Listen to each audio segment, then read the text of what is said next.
what we want to do is computer vision, solve computer vision via deep learning. Let's look at how traditionally, let's look at the recognition, object recognition task. So where the goal is one single object which we want to label, right? So how did traditional computer vision, how we were doing it? So the very initial thing, like the first algorithms would be you just take the image as it is and pass it through a classifier. At that time, mostly neural networks were not there, so the classifiers, you take whatever logistic regression or whatever classifier you have, basically classical methods, and then you learn this mapping from image to the label. So that was the first thing. Then later on, people realized that if you directly give the image, it will not give very good accuracy. Mostly reason is that there are so much of variations that we have seen, right? Illumination variation, viewpoint variation. So all of these need to be tackled. So better than just directly giving the image as it is to a classifier, it is better that we do some kind of a processing. For example, let's say we do edge extraction. So we extract all the edges and then we give the edge map to the classifier.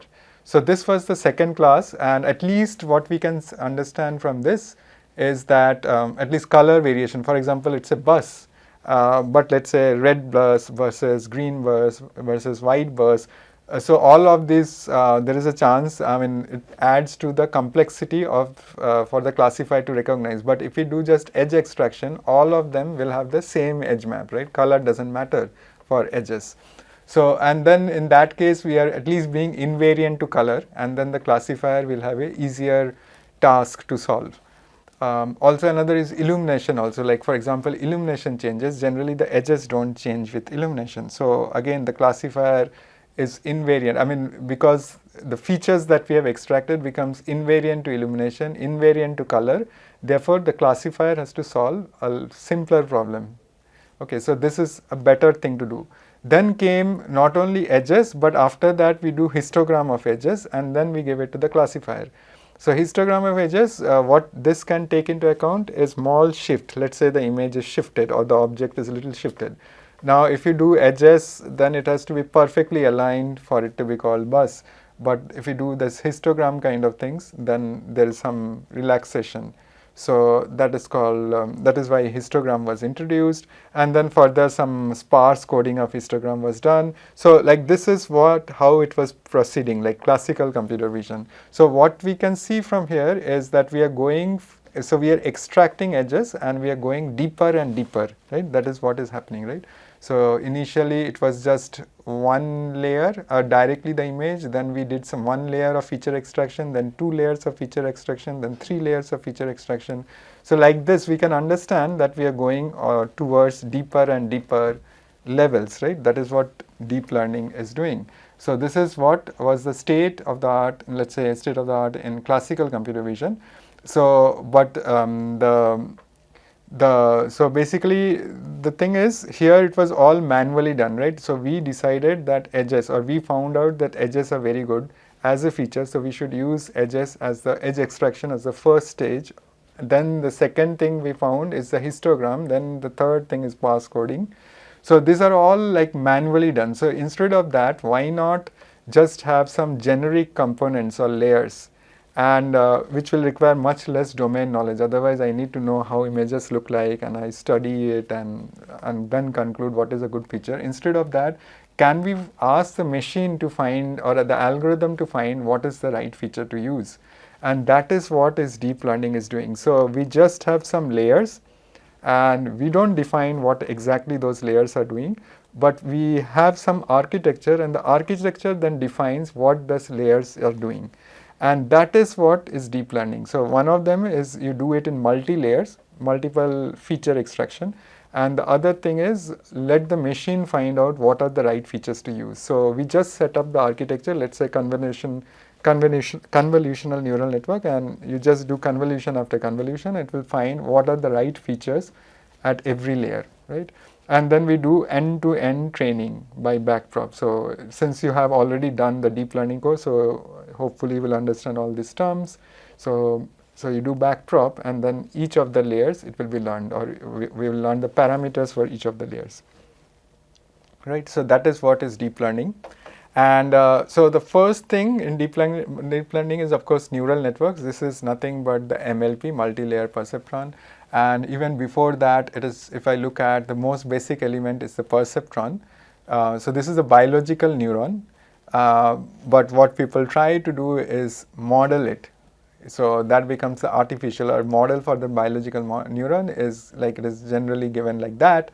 So these are the inputs to that neuron, and then the output is given by this, and what you have, you do a linear combination, weighted linear combination. So W1 into X1, W2 into X2, like that you do weighted linear combination, and then you add them up and then pass it through a threshold activation function, and that is what you get output. So output will be binary. So initially the first neuron, artificial neuron, the inputs were also binary, output was also binary. Like that, how it came about.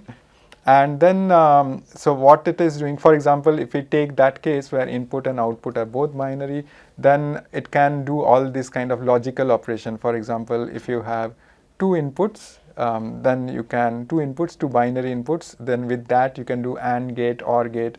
Basically what you can do is this kind of operation, right? So this is a weighted linear operation, and if it is greater than some threshold, then we will call it as 1, less than some threshold, we call it as 0.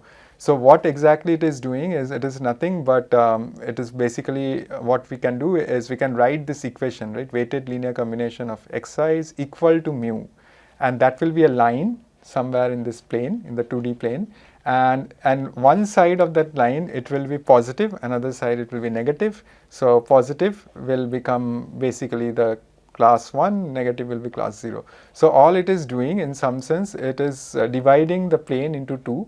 One of them is called the positive, and the other one is the class 0, class 1, class 0.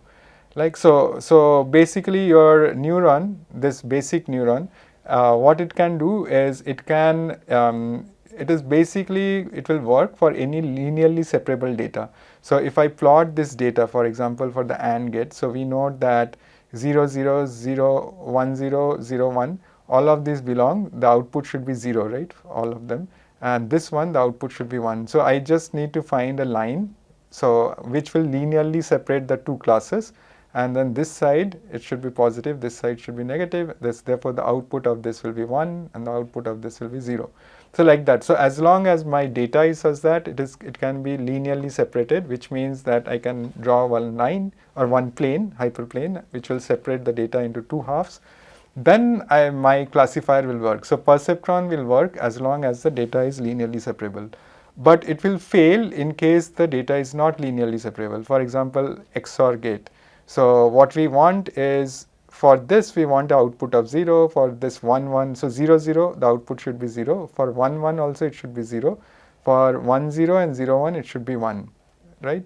Now I don't have there is exists no line where I can separate the zeros from the ones, right? I mean, I can try various lines, but none of them. So as such, one neuron cannot model it. But what we can do is we can do multiple neurons. So this is one neuron, this is another neuron, and then we can combine them further, and another neuron, which is the output neuron. So it can be shown that with basically one hidden layer, we can model XOR also. Directly with one neuron, we cannot. Like if I just use H1, I cannot get a XOR. But if I use this hidden layer with H1, H2 as the two neurons, from there I can then get the output neuron which we want. So this basically means that one single neuron may not be enough, but we can use multiple neuron, and then, so this is like in one hidden layer, you can have multiple hidden layers like that. And for example, in general, the multi-layer perceptron, you have multiple hidden layers, each layers have certain number of neurons, right? And this can then model many different kinds of function. For example, as we have said, from to begin with, just one neuron can model, let's say, only AND and OR gate. But if you use hidden layer, one extra hidden layer with two neurons, then can model XOR. And then if you add more and more layers and more neurons, it can model more and more complex functions. And that is the power of MLPs, right? That is how MLP has been designed, right? And what it is doing is, it is like each layer is kind of extracting certain features. So for example, the first layer is extracting edge features, second layer is extracting, let's say, some kind of contour, third layer is more like objects, and then you pass it to the classifier.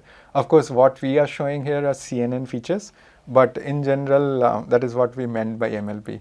So CNN is more actually better thing to use for images. We'll see that next.